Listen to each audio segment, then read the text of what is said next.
आज हम एक ऐसे प्राचीन संस्कृत ग्रंथ की दुनिया में उतरने वाले हैं जो सर्जरी के बारे में है, खास तौर पर शरीर में घुस गई बाहरी चीजों को निकालने की कला के बारे में। और यकीन मानिए, इसमें जो तरीके बताए गए हैं वो जितने सिस्टमैटिक हैं उतने ही कभी-कभी चौंकाने वाले भी। तो चलिए शुरू करते हैं। तो एक प्राचीन सर्जन एक घोड़े का इस्तेमाल करके तीर कैसे निकालेगा? सुनने में ही सवाल थोड़ा अजीब लग सकता है ना? पर यही तो बात है। इससे हमें तुरंत पता चलता है कि यह विषय कितना दिलचस्प और कितना अनएक्सपेक्टेड होने वाला है। यह तो बस एक छोटी सी झलक है कि उस जमाने की सर्जरी कितनी जुगाड़ू और हाँ, कभी-कभी कितनी बेरहम भी हो सकती थी।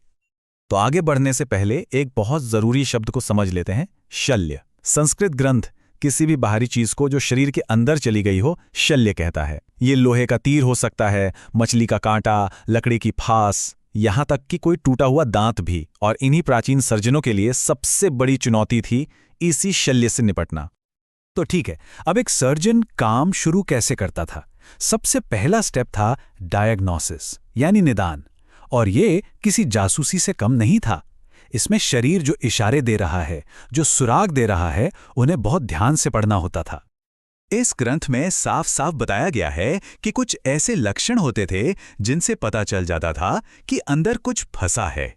जैसे घाव का रंग गहरा या अजीब सा हो जाना, सूजन और एक ही जगह पर दर्द होना, घाव से लगातार खून का रिसना और घाव के आसपास का मांस छूने में नरम और बुलबुलेदार लगना।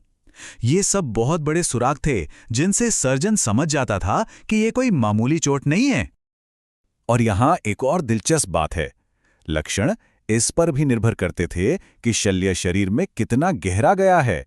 मतलब अगर कोई चीज सिर्फ त्वचा में फंसी है तो उसके लक्षण अलग होंगे, और अगर वो हड्डी तक पहुंच गई है तो उसके लक्षण बिल्कुल अलग होंगे। इस टेबल से हमें पता चलता है कि सर्जन कैसे इन छोटे छोटे फर्कों को देखकर ये अंदाजा लगा लेते थे कि बाहरी वस्तु असल में कितनी गहराई पर है। चलिए अब अगली चुनौती की बात करते हैं।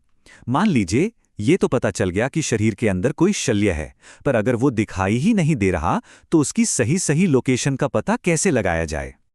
यहां उनकी कमाल की लॉजिकल सोच देखने को मिलती है। छिपे हुए शल्य को ढूंढने के लिए वो शरीर को ही मजबूर करते थे कि वो खुद बताए कि प्रॉब्लम कहां है। जैसे उस जगह पर मिट्टी, जौ या गोबर का लेप लगा दिया। जहां भी शल्य होता था वहां सूजन, दर्द या लाली आ जाती थी, लोकेशन मिल गई। और दूसरा तरीका तो और भी कमाल का है, उस जगह पर घी लगा दो। जहां शल्य होगा, शरीर की गर्मी से वहां का घी सबसे तेजी से पिघलेगा। कितना सरल और कितना शानदार तरीका है ना? लेकिन हर तरीका इतना सीधा साधा और शांत नहीं था। जरा इस तरीके के बारे में सुनिए। ये पिछले तरीकों से एकदम अलग है और सच कहूं तो काफी हैरान करने वाला है। टूटे पहियों वाला रथ और उबड़-खाबड़ सड़क, आखिर चल क्या रहा है? देखिए, इस अजीब से दिखने वाले तरीके के पीछे भी एक बहुत चालाक लॉजिक था। आइडिया ये था कि उबड़-खाबड़ रास्ते पे झटके लगने से शरीर के अंदर फंसी हुई चीज हिलेगी, और जब वो हिलेगी तो उस जगह पर दर्द और सूजन होगी, और बस सर्जन को उसकी एकदम सटीक लोकेशन पता चल जाएगी। सुनने में थोड़ा क्रूर जरूर लगता है, पर शायद उस वक्त ये एक कारगर तरीका रहा होगा।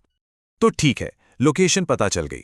अब आता है इस पूरी प्रक्रिया का सबसे जरूरी हिस्सा, उस चीज को शरीर से बाहर निकालना।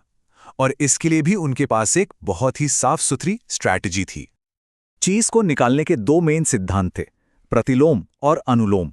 प्रतिलोम मतलब बैकवर्ड, यानी चीज को उसी रास्ते से वापस खींचना जहां से वो अंदर गई थी। ये तब करते थे जब उसे पकड़ना आसान हो।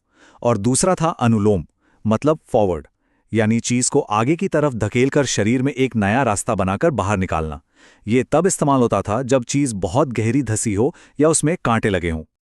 और ये बात मुझे बहुत कमाल की लगती है। उनका ध्यान सिर्फ निकालने पर ही नहीं था, उनमें ये समझ भी थी कि कब कुछ नहीं करना है। अगर शल्य किसी बहुत नाजुक जगह पर, किसी मर्म स्थान पर फंसा हो, या उसे निकालने में जान का खतरा हो, या फिर उससे कोई तकलीफ ही नहीं हो रही हो, तो उसे वहीं छोड़ देना भी एक सोचा समझा मेडिकल डिसीजन था। तो चलिए अब वापस उस सवाल पर आते हैं जिससे हमने ये सारी बातचीत शुरू की थी, घोड़े वाला तरीका। सोचिए, अगर कोई तीर हड्डी में फंस गया हो तो क्या करते थे? सबसे पहले मरीज को मजबूती से पकड़ लिया जाता था। फिर एक धनुष की डोरी का एक सिरा तीर से और दूसरा सिरा एक तगड़े घोड़े की लगाम से बांध दिया जाता था। और फिर घोड़े को चाबुक मारकर चौंकाया जाता था। घोड़ा जैसे ही अपना सर ऊपर की ओर झटकता, बस वही जोरदार ताकत हड्डी में फंसे तीर को बाहर खींच लेती थी।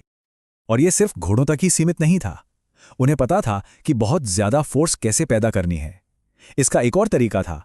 एक मजबूत पेड़ की टहनी को नीचे झुकाकर उसे तीर से बांध दो और फिर उसे छोड़ दो।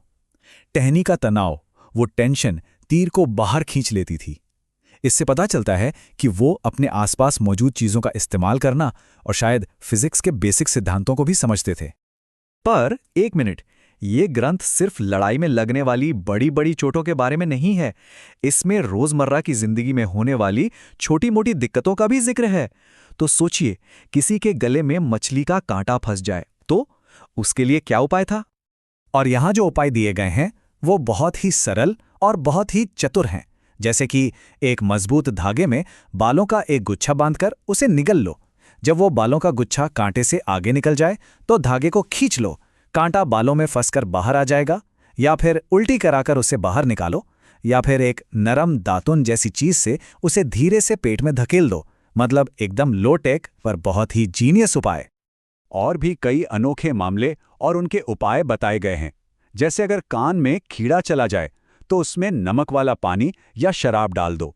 अगर कोई डूब रहा हो तो उसे उल्टा लटकाकर हिलाओ ताकि पानी बाहर निकले। और अगर गले में लाख जैसी कोई चिपचिपी चीज फंस जाए तो एक गरम लोहे की रॉड डालकर उसे पिघलाओ और चिपकाकर बाहर निकालो। इससे पता चलता है कि उनका ज्ञान कितना फैला हुआ था। लेकिन रुकिए, ये ग्रंथ सिर्फ सर्जरी की तकनीकों पर आकर खत्म नहीं हो जाता। इसका अंत एक बहुत ही हैरान करने वाले और बहुत ही गहरे दार्शनिक विचार के साथ होता है। एक ऐसा विचार जो इस पूरे विषय को देखने का नजरिया ही बदल देता है। इतनी सारी तकनीकों और तरीकों के बाद ये ग्रंथ हमें इस एक दमदार सोच के साथ छोड़ जाता है। शरीर स्वयं ही अंतिम शल्य है, यानी असली बाहरी वस्तु, असली कांटा तो ये शरीर खुद है। ये एक बहुत ही गहरा मोड़ है जो सर्जरी को सीधे जिंदगी के फलसफे से जोड़ देता है। इसका मतलब क्या हुआ? मतलब ये कि एक तीर या हड्डी का टुकड़ा, ये सब तो टेम्पररी शल्य हैं। आज नहीं तो कल इन्हें निकाला जा सकता है। लेकिन ये शरीर अपनी बीमारियों, अपने बुढ़ापे और दर्द सहने की क्षमता के साथ, ये वो परमानेंट शल्य है, वो चुनौती है जिसका सामना हमें जिंदगी भर करना पड़ता है। ये सर्जरी से उठकर सीधे अस्तित्व का सवाल पर आ जाता है।